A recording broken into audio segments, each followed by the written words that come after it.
আসসালামু আলাইকুম। আইসোলেশনের পক্ষ থেকে আপনাদেরকে সবাইকে স্বাগতম। আজকে আমরা ওয়েব হোস্টিং নিয়ে কথা বলবো। বিগত দুইটা ভিডিওতে আমরা ডোমেইন নিয়ে কথা বলেছি। আমাদের ওয়েবসাইটের প্রথম যে বিষয়টি সেটা থাকে ডোমেইন, পরবর্তী বিষয় আসে হোস্টিং এবং তার পরবর্তীতে ডিজাইন ডেভেলপমেন্টের বিষয়টা আসে। অর্থাৎ একটা ওয়েবসাইট লাইভ করার জন্য ডোমেইন, হোস্টিং, ডিজাইন এই সবগুলো সমন্বিত প্রয়াস প্রয়োজন। তো ডোমেইনটা হচ্ছে আইডেন্টিফিকেশন, ইউনিক নেম, আর হোস্টিংটা হচ্ছে আমার জায়গা, আমার ওয়েবসাইটে যে ফাইলগুলো আছে সেটা রাখার প্লেসটা হচ্ছে হোস্টিং। এই হোস্টিংটা আমার বিভিন্ন ধরনের হয়, শেয়ার হোস্টিং হয়, ডেডিকেটেড হয়, ভিপিএস হয়। তো আমরা সমস্ত বিষয় নিয়ে পর্যায়ক্রমে কথা বলবো ইনশাআল্লাহ। এবং কোন হোস্টিংটা আমরা আমাদের ওয়েবসাইটের জন্য ভালো হবে, কেমন ভিজিটরের জন্য কেমন হোস্টিং দরকার, বা এই যে বিষয়গুলো হোস্টিং এর সমস্ত বিষয়গুলো নিয়ে আমরা হোস্টিং, ওয়েব হোস্টিং এর ভিডিওতে আমরা সব বিষয়গুলো নিয়ে আলোচনা করবো ইনশাআল্লাহ। তো ওয়েব হোস্টিংটা মান্থলি বেসিসে হতে পারে, ইয়ারলি বেসিসে হতে পারে, কেউ কেউ 1 বছরের জন্য কেনে। অর্থাৎ এটা হোস্টিংটা আপনার রিনিউয়েবল। আপনি আজকে কিনলেন, একবার কিনলেন বলেই সারা জীবনের জন্য হয়ে যাবে, বিষয়টা এমন না। আপনাকে মান্থলি পেমেন্ট দিতে পারেন, এক একটা কোম্পানি হয়তো এক একটা নিয়ম। আবার অনেক কোম্পানি দুইটাই আছে, আপনি মান্থলি বেসিসও নিতে পারেন। মান্থলি নিলে হয়তো রেটটা একটু বেশি হয়ে যায়, ইয়ার নিলে একটু রেটটা কমে যায়, বা কয়েক বছরের জন্য নিলে হয়তো আপনাকে কিছু ছাড় দেয়। বা অনেক ওয়েব হোস্টিং কোম্পানি আছে যারা প্রথম বছরে 1 বছরের জন্য একটা নির্দিষ্ট অ্যামাউন্ট ছাড় দেয়, পরবর্তী বছর থেকে রিনিউটা হয়তো যে চার্জটা হয় সেটাই আপনার পর্যায়ক্রমে দিতে হয় আর কি। তো ওয়েব হোস্টিংটা হচ্ছে আপনার ওয়েবসাইটের ফাইলটা যেখানে রাখবেন, অর্থাৎ নামটা যখন কিনেছেন এই নাম, বা দোকানের একটা নাম ঠিক করেছেন ডোমেইন, এখন আপনার দোকানটা বা আপনার ব্যবসা প্রতিষ্ঠানটা সাজানোর জন্য একটা জায়গা বা প্লেসটাই হচ্ছে ওয়েব হোস্টিং, যেখানে আপনার ওয়েবসাইটের ফাইলগুলো থাকবে এবং এখান থেকে অ্যাক্সেস করবে আপনার ইউজাররা, আপনার ভিজিটর যারা আছে, তখন এই ফাইলগুলো আপনার ওয়েব হোস্টিং থেকেই তারা দেখতে পাবে। তো আমরা প্রথমেই যেটা বলবো সেটা হচ্ছে একটা শেয়ার হোস্টিং নিয়ে। আমরা আমরা অধিকাংশই যারা একটা নতুন ওয়েব ডিজাইন করতে যাই মোটামুটি, মানে মূলত আমরা প্রথমে শেয়ার হোস্টিংটা ইউজ করি। যারা আমরা প্রথম শুরু করি ওয়েব হোস্টিং সম্পর্কে আমাদের খুব একটা যাদের আইডিয়া নেই, তারা হয়তো কোনো কোম্পানিকে বলি ভাই আমার একটা ডোমেইন বা হোস্টিং লাগবে, তা সেখান থেকে আমরা কিনে নিই। কিন্তু এই হোস্টিংটা অধিকাংশই হচ্ছে আপনার শেয়ার হোস্টিং। অর্থাৎ একটা কোম্পানি বা আপনি যাদের কাছ থেকে নিচ্ছেন তারা একটা 100 জিবির একটা হোস্টিং নিয়েছে আর কি। এই 100 জিবি হয়তো আপনি 100 জনের কাছে সেল করছে। তার মানে সে তৈরি করেছে 100 জিবির একটা সার্ভার, সেখানে 100 জনকে শেয়ার দিচ্ছে, অথবা ততোধিক, বা 10 জন 20 জন, অর্থাৎ একের অধিক পার্সনকে একটা সার্ভার যখন শেয়ার করা হচ্ছে তখন সেটা হচ্ছে শেয়ার হোস্টিং। এরপর পরে আছে আপনার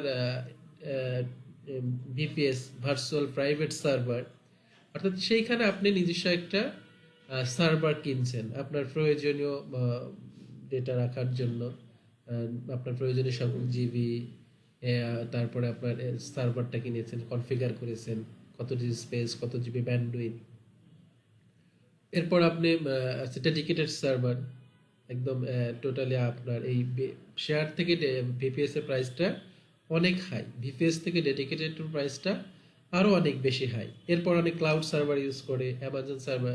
আবার এই ওয়েবসাইটগুলো বা এই ওয়েব হোস্টিং এর জন্য অনেকগুলো কোম্পানি আছে। আমরা যেমন ডোমেইন কেনার জন্য অনেকগুলো হোস্টিং দেখেছিলাম, নেম.com, নেমচিপ.com, তারপর আপনার গোডেডি, হোস্টগেটর, ব্লু হোস্ট। এই যারা মূলত ডোমেইন সাপোর্ট দেয়, মোস্ট অফ দ্য কোম্পানি একই সাথে তারা হোস্টিং সাপোর্টটাও দেয়। ডোমেইন এবং হোস্টিং সাধারণত একে অপরের পরিপূরক, এবং যে সমস্ত কোম্পানি হোস্টিং সাপোর্ট দেয় তারা ডোমেইন সাপোর্টও দেয়, অর্থাৎ ডোমেইন সেল করে, হোস্টিংও সেল করে। আবার যারা হোস্টিং সেল করে তারা একই সাথে ডোমেইনও সেল করে। অর্থাৎ ডোমেইন যেখান থেকে পাবে কিনতে, হোস্টিংও আপনি ঠিক সেখান থেকেই কিনতে পারবেন। এবং এই হোস্টিংটা পাওয়ার পর আপনি অ্যাকচুয়ালি একটা প্যানেল পান, সেখান থেকে আপনি আপনার ওয়েবসাইটকে কন্ট্রোল করে। তো এই বিষয়গুলো আমরা ক্রমান্বয়ে দেখবো। আমরা যখন একটা হোস্টিং নিব, তারপরে সেটা কেমন ফিচার হবে, সব বিষয়গুলো নিয়ে আমরা কথা বলবো। তো দেখেন এই হোস্টিং, যে ব্লু হোস্ট আসছে, তারপর আমরা নেম চিপার, সবারই একই সাথে ডোমেইনের পাশাপাশি হোস্টিং বিজনেস সবার। আপনি যে কোনো কোম্পানি থেকেই এই যেভাবে ডোমেইন আমরা পারচেস করেছি, অর্থাৎ যখন আপনি এখানে যাচ্ছেন, ধরুন আপনি হোস্টিং নিতে দেখেন shared hosting, WordPress hosting, reseller hosting, VPS hosting, dedicated server, migrate to নেমসি ওয়েবসাইট বিল্ডার। একইভাবে আপনার এখানেও আছে হোস্টিং।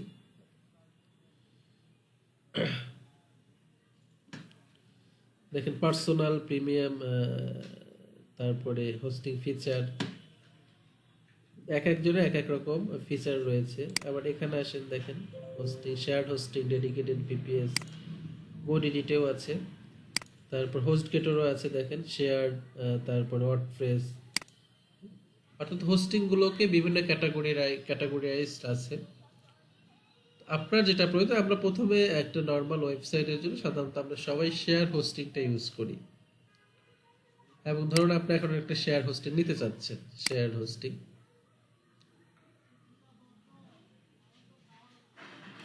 দেখেন এখানে শেয়ার হোস্ট প্ল্যান দেওয়া আছে যে আপনি কি মান্থলি নেবেন। মান্থলি নিতে প্রাইস একটু বেড়ে গেল। মান্থলি হচ্ছে আপনার $2.88। জায়গা দিবে কত? 20 জিবি জায়গা দিবে, 3টা ওয়েবসাইট আপনি এখানে রাখতে পারবেন। আপনি ইয়ারলি নেন, মান্থলি প্রাইসটা কমে গেল না, মানে $1 1.88 হয়ে গেল। 2 ইয়ারলি নিলে আরো একটু কিন্তু কমে গেল। 2 ইয়ারলি একটু বাড়লো কেন? কারণ আপনি একসাথে দিচ্ছেন। বাট এই 1 ইয়ারলি যখন দিচ্ছেন তখন কিন্তু আপনার এখন 1.88, পরবর্তী বছর কিন্তু 2.88। কিন্তু 2 ইয়ারলি যখন নিচ্ছেন 1.44, মানে আপনার এই যে 2.88 এর চেয়ে তো কম আছে। এবং এই যে তাদের প্ল্যান আছে স্টেলার, পপুলার, তারপর স্টেলার বিজনেস, এবং কতটুকু স্পেস দেবে, ব্যান্ডউইথ কেমন। ব্যান্ডউইথটা কি? ব্যান্ডউইথ হচ্ছে যে আপনি যখন আপনার একটা ওয়েবসাইট ভিজিট করছেন তখন আপনার কাছ থেকে তো একটা এমবি কার্ড, আপনি যদি ফোন মোবাইল ব্রাউজার দিয়ে ইউজ করেন, মোবাইল ডাটা ইউজ করেন, তাহলে কিন্তু আপনি যে 1 জিবি ডাটা কিনেছেন সেখান থেকে একটা নির্দিষ্ট সংখ্যক ডাটা শেষ হয়ে যাবে। ঠিক সেম পরিমাণ ডাটা যার ওয়েবসাইট তার সার্ভার থেকেও শেষ হয়ে যায়।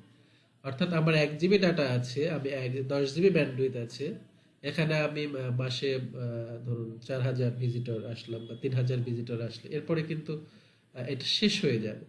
অর্থাৎ 10 জিবি ডাটা দিয়ে, ব্যান্ডউইথ দিয়ে কিন্তু আপনি কয়েক লাখ ভিজিটর আপনার ওয়েবসাইট আনতে পারবেন না।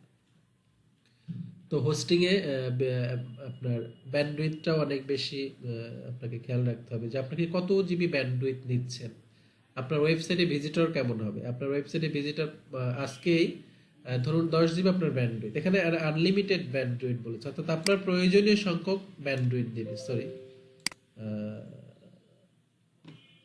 নিচের দিকে হবে ব্যান্ডউইথ আনমিটার, অর্থাৎ আপনার প্রয়োজনীয় সংখ্যক ব্যান্ডউইথ তারা দিচ্ছে এই নেপচিপ থেকে। বাট এদের প্ল্যানটা হয়তো আলাদা। এদের প্ল্যানে দেখেন, এদের প্ল্যানে কি আছে, $4.99 পার মান্থ। আপনার থাকছে একটা ওয়েবসাইট, 100টি ইমেইল অ্যাকাউন্ট, ফ্রি এসএসএল, আরো হয়তো ফিচার এখানে আছে। ডেস্ক স্পেস থাকবে 10 জিবি, আর আপনার আরো ডিটেলস দেখতে হবে। আপনি যখন যেখান থেকেই কেনেন না কেন তার ডিটেলসটা আপনাকে দেখে নিতে হবে। ব্লু হোস্টে দেখেন,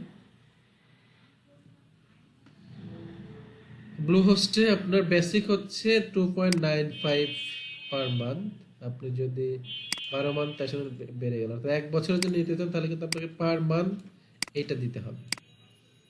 পরবর্তী বছর কিন্তু এটা হয়ে যাবে। এবং আপনি এখানে কয়টা 50 জিবি স্পেস পাচ্ছেন এসএসডি স্টোরেজ, এরপর পাচ্ছেন সিডিএন পাচ্ছেন। ব্যান্ডউইথের কথা বলেনি, ডিটেলস নিচে দেখতে হবে। এরপর আপনার এই যে আপনার একটা ডোমেইন নেওয়ার পর, হোস্টিং নেওয়ার পর জায়গা রাখলেন, এটাই মেইন কথা না। কথা হচ্ছে যে আপনার ব্যান্ডউইথ কতটুকু, আপনার ওয়েবসাইট ভিজিট করতে পারবে কতজন লোক পার মান্থ। ব্যান্ডউইথটা পার মান্থ জেনারেট হয়, অর্থাৎ মাসে আপনার ওয়েবসাইটে ধরুন 10 জিবি আপনি ব্যান্ডউইথ নিয়েছেন, আনলিমিটেড আছে, অর্থাৎ যত ভিজিটরই আসুক আপনার সমস্যা হবে না। এখন এইটা তো গেল যে যত ভিজিটরের সমস্যা হলো না, তার মানে আপনার ঠিক আছে, আপনি এটা নিয়ে খুশি, আবার যত ভিজিটর নো প্রবলেম। বাট একসাথে কতজন ভিজিটর এন্ট্রি করতে পারে, এটা কিন্তু আবার ব্যান্ডউইথের উপর নির্ভর করবে। ব্যান্ডউইথ আপনাকে আনলিমিটেড দিচ্ছে, যতটুকু প্রয়োজন দিচ্ছে, নো প্রবলেম। বা 10 জিবি আছে, আপনাকে মাসে হয়তো 4,000 ভিজিটর সর্বোচ্চ 10 জিবিতে ভিজিট করতে পারবে, বা আরো বেশি করলো, বা 10,000ই করলো। বাট এই 10,000 যদি আপনি আজকেই আসে, একদিনই আসে, তাহলে তো বাকি আরো 29 দিন আপনার ওয়েবসাইট ডাউন থাকবে।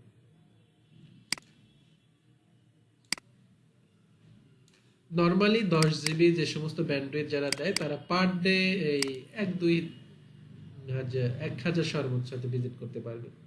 মাসে হয়তো ধরুন 30,000ই ধরলাম সর্বোচ্চ, 10,000 উপরে হওয়ার কথা না। এটা যদি একদিন 1 সেকেন্ডে করে ফেলে এতজন ভিজিটর, তাহলে কিন্তু পরক্ষণ থেকে আপনার ওয়েবসাইটে ডাউন হয়ে যাবে, এটা একটা বিষয়। আর হচ্ছে যে এই যে আনমিটার ব্যান্ডউইথ পাচ্ছি, তাহলে তো আমি খুশি, আমার যত ওয়েব ভিজিটর আসবে কোনো প্রবলেম হবে না। এটা আপনার ভিজিটর আসবে কোনো সমস্যা নাই, বা আপনার ওয়েবসাইট ডাউন, বাট একসাথে কতজন ভিজিটর আপনার ওয়েবসাইটে এন্ট্রি করতে পারছে, এটা একটা বিষয়। এটার জন্য আপনার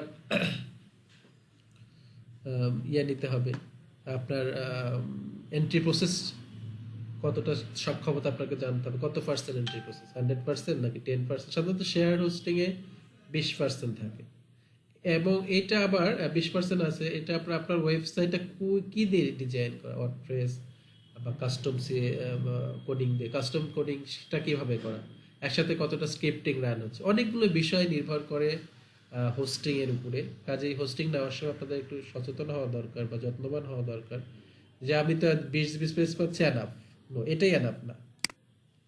আমি তো আনলিমিটেড বা আনলিমিটেড ব্যান্ডউইথ পাচ্ছি এনাফ, নো, এটাই এনাফ না। আপ টাইম বলছে 100%, অর্থাৎ সবসময় আপনার ওয়েবসাইটটা আপে থাকবে। একসময় দেখা যেত অনেক কোম্পানি আছে যেখানে আপনি হোস্টিং নিচ্ছেন, বাট একদিন 2 দিন পর পর আপনার ওয়েবসাইট পাওয়া যায় না, ডাউন হয়ে যায়, বা মাসে 2-3 দিন ডাউন থাকে। এরা বলছে না 100% আপ টাইম থাকবে, এটা ঠিক আছে। হোস্টেড ডোমেইন আপনি একসাথে হোস্টিং আপনি 3টা রাখতে পারবেন, পার্ক করতে পারবেন, সাব ডোমেইন করতে পারবেন, ব্যাকআপ প্রতি সপ্তাহে আছে। এইগুলোই এখানে যা যা আছে এইগুলোই মেইন বিষয় না, এর বাইরে আপনার আরো অনেক বিষয় আছে যেগুলো আপনার হোস্টিং এর উপরে নির্ভরশীল। আপনার ওয়েবসাইটের স্পিড অনেকটা ওয়েবসাইটের হোস্টিং এর উপরে নির্ভর করে, টোটালি না, বাট একটা একটা পার্সেন্টেজ আপনার সার্ভারের উপরে নির্ভর করে আপনার ওয়েবসাইটের স্পিডটা কেমন হবে। প্রথমত ক্লিন কোডিং তো থাকতেই হবে, এর বাইরে আপনার ওয়েবসাইটের হোস্টিংটাও নির্ভর করে আপনার ওয়েবসাইটের স্পিডটা কেমন হচ্ছে। এই স্পিডটা নট স্পেস স্পেস আমরা অনেকেই মনে করি, আমাকে অনেকেই জিজ্ঞেস করে, ভাই আমার তো 1 জিবি তো হবে না, আমরা ওয়েবসাইটে স্পিড করার জন্য আপনি 10 জিবি দেন। বাট স্পিড জায়গা আপনাকে বা আপনাকে স্পিড দিচ্ছে না, স্পিড দিচ্ছে হচ্ছে যে আপনার এন্ট্রি প্রসেসটা কত কিরকম, একই সাথে আপনার ওয়েবসাইটে কতজন ব্যক্তি এন্ট্রি করতে পারবে, আপনি যে কোডিং দিয়ে আপনার ওয়েবসাইটটা বানিয়েছেন তার স্ক্রিপ্টিং গুলা কিভাবে রান হচ্ছে, আপনার কোডিংটা কেমন করা আছে, এই বিষয়ের উপর নির্ভর করে। তো আপনারা চাইলে আপনারা আমাদের কাছ থেকেও হোস্টিং নিতে পারেন, অথবা এই যে নেমচিপ আছে, নেম.com আছে, ব্লু হোস্ট আছে, গোডেডি আছে, হোস্ট গেস্টর আছে। এর বাইরে বাংলাদেশেরও অনেক কোম্পানি আছে, হোস্টিং বাংলাদেশ, ভিডিও হোস্ট, আমরা আছি। যে কোনো জায়গা থেকে আপনারা নিতে পারবেন, বাট আপনারা খেয়াল রাখবেন আপনারা যখন হোস্টিংটা নিচ্ছেন তখন স্পেস, ব্যান্ডউইথ, এন্ট্রি প্রসেস, অর্থাৎ আবার আপনাদের কথা থাকবে যে আমার ওয়েবসাইটে যেন অল টাইম ওকে থাকে।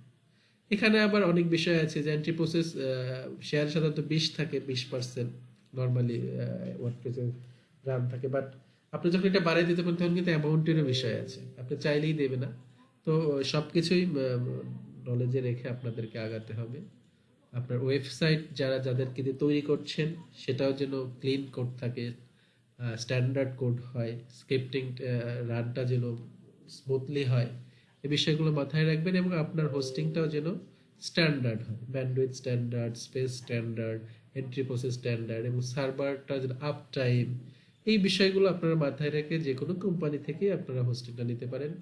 আপনারা ভালো হোস্টিং, ভালো মানের হোস্টিং নেবেন, আপনার ওয়েবসাইট অল টাইম, এখন তো অনলাইন যুগ, আপনার ওয়েবসাইট আছে মানে আপনি অনলাইনে এক ধাপ এগিয়ে আছেন। কাজে আপনার ওয়েবসাইটে থাকলেই হবে না, এই ওয়েবসাইটের সামনে আপ থাকতে হবে, ক্লিন থাকতে হবে, দ্রুত লোড হতে হবে, ফাস্টার হতে হবে, স্মুথ হতে হবে। তো এটা মাথায় রেখে আপনারা হোস্টিং নেবেন আশা করি, এবং হোস্টিংটা কি সেটাও বুঝলেন। তো আজকে এই পর্যন্ত, হোস্টিং এর নতুন ফিচার বা নতুন বিষয় নিয়ে নতুন ভিডিওতে আমরা কথা বলবো। সবাইকে ধন্যবাদ, আসসালামু আলাইকুম।